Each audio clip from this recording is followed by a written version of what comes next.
আনাস রাদিয়াল্লাহু তাআলা আনহুর ছোট্ট একটি ঘটনা বলি। আনাস রাদিয়াল্লাহু তাআলা আনহু আল্লাহর পয়গম্বরের দেখাশোনা করে, খাদেমদারি করে, আল্লাহর পয়গম্বরের যত অপ্রয়োজনীয় কাজ আছে, যত প্রয়োজনীয় কাজ আছে, সকল কাজগুলোকে আনাস রাদিয়াল্লাহু তাআলা আনহু আঞ্জাম দেয়। আনাস রাদিয়াল্লাহু তাআলা আনহু আল্লাহর পয়গম্বরের খেদমত করে আবার যখন কিছু সময় পায় তার নিজের পক্ষে ফিরে আসে তার মাকে দেখার জন্য, তার মাকে দেখার জন্য, তার মা কোন অবস্থায় আছে এটা দেখার জন্য আনাস রাদিয়াল্লাহু তাআলা আনহু চলে আসে।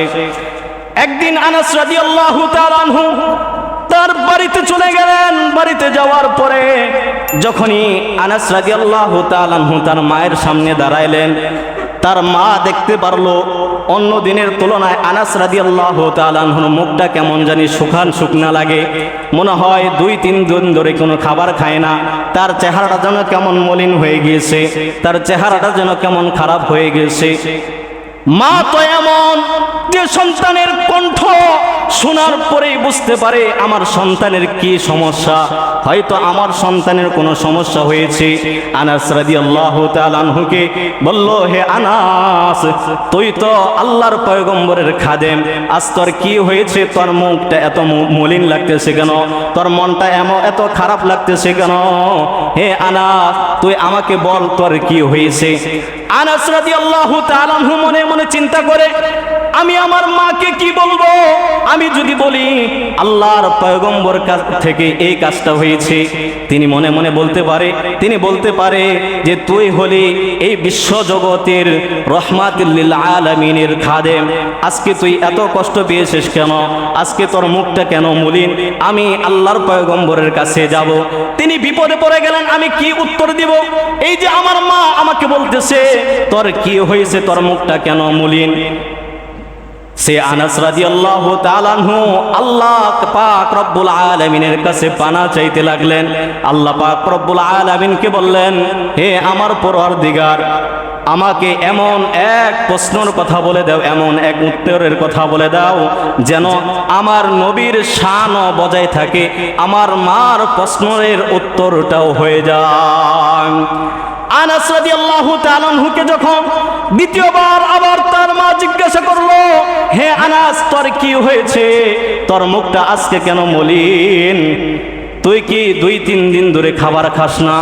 আনাস রাদিয়াল্লাহু তাআলা আনহু সেই সময় বলেছিল, হে আমার মা, আমার রাসূল যদি খায় তাহলে আমি খাই, আর আমার রাসূল যদি না খেয়ে থাকে তাহলে আমিও খাই না। সুবহানাল্লাহ। দেখছেন উত্তরটা কি? আল্লাহর পয়গম্বরের শান কমছে? কথা বলেন না কেন, কমছে? আর আমি হয়তো হলে বলতাম যে আল্লাহর পয়গম্বরের দরবারে গেছি, খেদমত করতেছি, 2-3 দিন ধরে আমার কি দেয় না, খাবার দেয় না, এই জন্য আমি শুকনো হয়ে গেছি, আমার মন ভালো না, আমি দুর্বল হয়ে গেছি।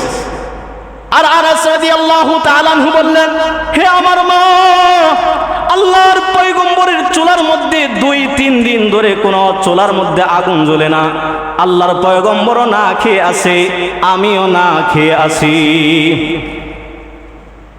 একজন মাই বুঝতে পারে সন্তানের কি ব্যথা, সন্তানের কি সমস্যা, একজন মা বুঝতে পারে।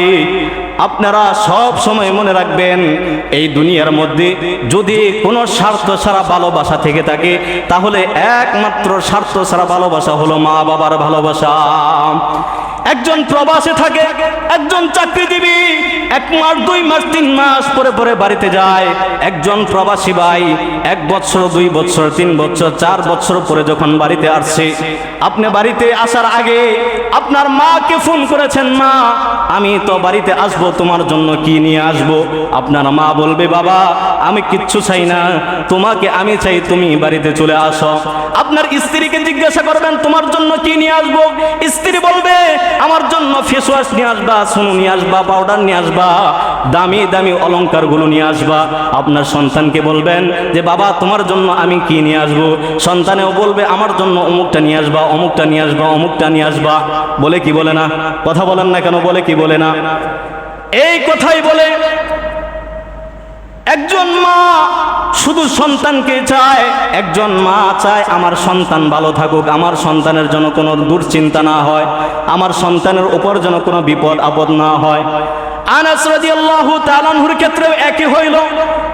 যখন তার মা জানতে পারলো আল্লাহর পয়গম্বর একদিন, 2 দিন, 3 দিন ধরে তিনি না খাওয়া অবস্থায়, আনাস রাদিয়াল্লাহু তাআলা আনহুকে বলল, হে আনাস, যাও যাও যাও, তুমি তোমার পয়গম্বরের কাছে চলে যাও, তোমার পয়গম্বরকে যেয়ে বলো যে আজকে আমাদের বাড়িতে আপনার মেহমানদারি। বলেন সুবহানাল্লাহ। আনাস রাদিয়াল্লাহু তাআলা আনহু তার মাকে বলে, হে মা, তুমি যে আল্লাহর পয়গম্বরকে দাওয়াত দিতেছ, খাওয়ানোর মতো কোনো কিছু আছে কিনা? আনাস রাদিয়াল্লাহু তাআলা আনহু মা বলে, হে আমার সন্তান, আমার পয়গম্বর ক্ষুধার্ত থাকবে আর আমি এই ঘরের মধ্যে বসে থাকবো, এটা পশ্চিমকালেও হতে পারে না। আমার ঘরের ভিতরে কয়টা জবের আটা আছে আর ছোট্ট একটা বকরির বাচ্চা আছে, এই বকরির বাচ্চাটাকে আমি জবাই করে বোনা করব আর তার জন্য আমি জবের আটা দিয়ে রুটি বানাবো। তুমি জলদি করে যাও, আল্লাহর পয়গম্বরের কাছে যাও, আল্লাহর পয়গম্বরকে গিয়ে বলো যেন তিনি আমাদের বাড়িতে আজকে মেহমানদারি হয়। আনাস রাদিয়াল্লাহু তাআলা আনহু যখন আল্লাহর পয়গম্বরের কাছে যাবে, আনাস রাদিয়াল্লাহু তাআলা আনহু পিছন দিক দিয়ে তাকিয়ে তার মাকে দেখে মনে মনে চিন্তা করে, আমার মা কি আজকে মেহমানদারি করাবে? তিনি দেখতে পারলো আনাস রাদিয়াল্লাহু তাআলা আনহুর মা কেমন জানি আকাশের দিকে তাকিয়ে আল্লাহ তাআলার সাথে কথা বলে। আনাস রাদিয়াল্লাহু তাআলা আনহু আল্লাহর সাথে কথা বলে। আনাস রাদিয়াল্লাহু তাআলা আনহু মা তার মা আল্লাহর তার সাথে কথা বলে, আঙ্গুলের ইশারায় কেমন জানি কথা বলে। আবার আনাস রাদিয়াল্লাহু তাআলা আনহু আল্লাহর পয়গম্বরের কাছে চলে গেলেন।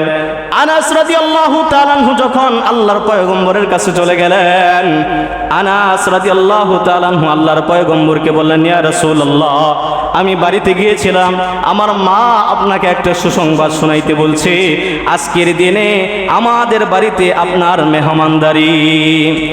আল্লাহর পয়গম্বর বলে, ঠিক আছে, আমি তোমাদের বাড়িতে গিয়ে আজকে মেহমানদারি হব, আজকে তোমাদের বাড়িতে গিয়ে আমি খাবার খাবো, কিন্তু একটা শর্ত আছে। কি আছে? একটা শর্ত আছে। আনাস রাদিয়াল্লাহু তাআলা আনহু বলেন, ইয়া রাসূলুল্লাহ, দীর্ঘদিন ধরে আমি আপনার খাদেম, আমি আপনার দেখাশোনা করি, আপনার সকলের বাড়িতে যাই আপনি মেহমানদারি হন, কিন্তু কোনোদিন দেখলাম না যে আপনি তাদেরকে শর্ত লাগান, আজকে কেন আমাকে শর্ত লাগাইতেছেন?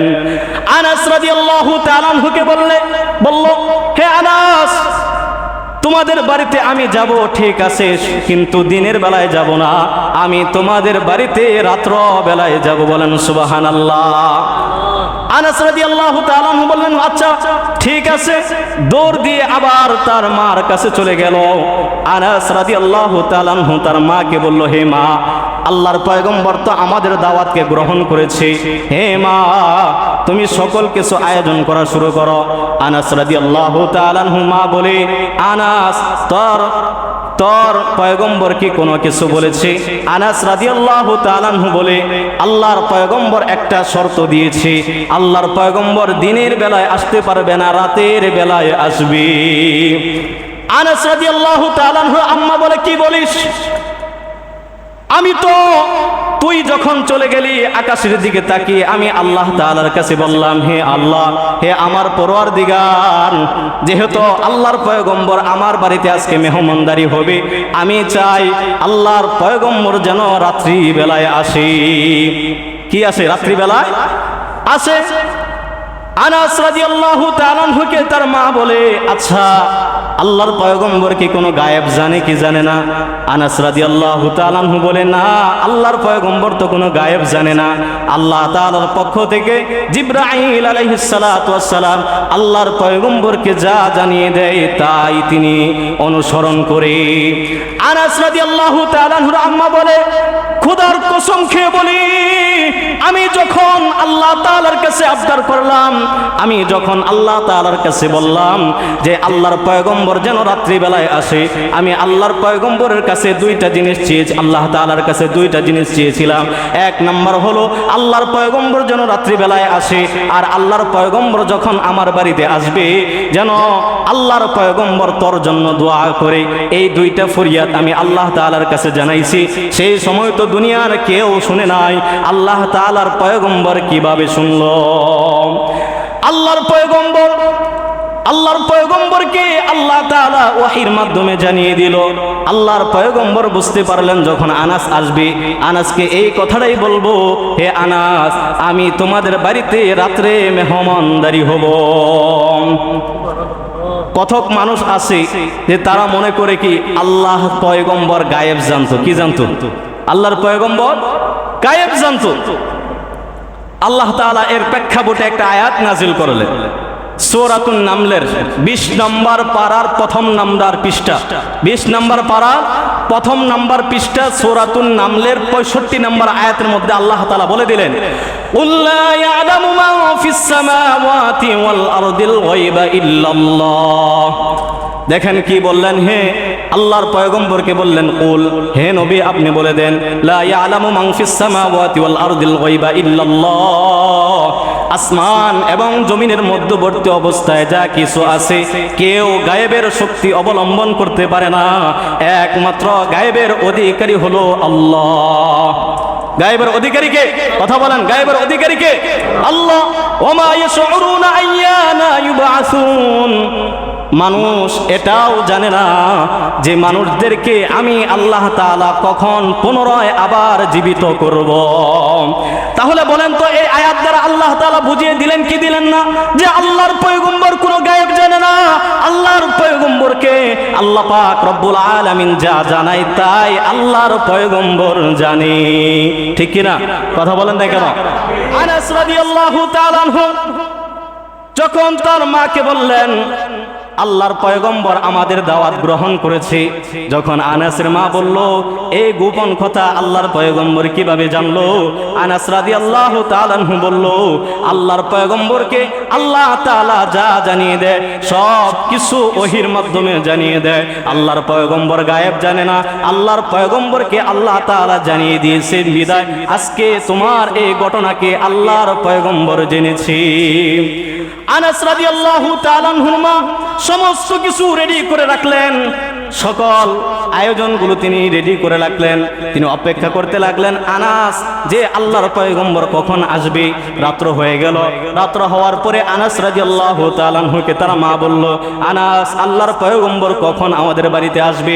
আনাস রাদিয়াল্লাহু তাআলা আনহু বললেন, হে মা, তুমি ওই সময় বুঝতে পারবা যখন এই কালো অন্ধকারে চাঁদ উদিত হইবে, সেই সময় আল্লাহর পয়গম্বর আমাদের বাড়িতে আগমন করবে। আনাস রাদিয়াল্লাহু তাআলা আনহুকে তার মা বলে, হে আনাস, আমি মানুষদের কাছে জানি আল্লাহর পয়গম্বর নাকি সেই চাঁদের চাইতেও সুন্দর। আমি মানুষদের কাছ থেকে শুনি এই চাঁদের চাইতেও নাহি আল্লাহর পয়গম্বর বেশি সুন্দর। আমি এই জন্যই আল্লাহ তাআলার কাছে ফরিয়াদ জানাইছি আল্লাহর পয়গম্বর যেন রাত্রিবেলায় আমাদের বাড়িতে আসে, আর আমি দেখব আল্লাহর পয়গম্বর চাঁদের চাইতে বেশি সুন্দর না অসুন্দর।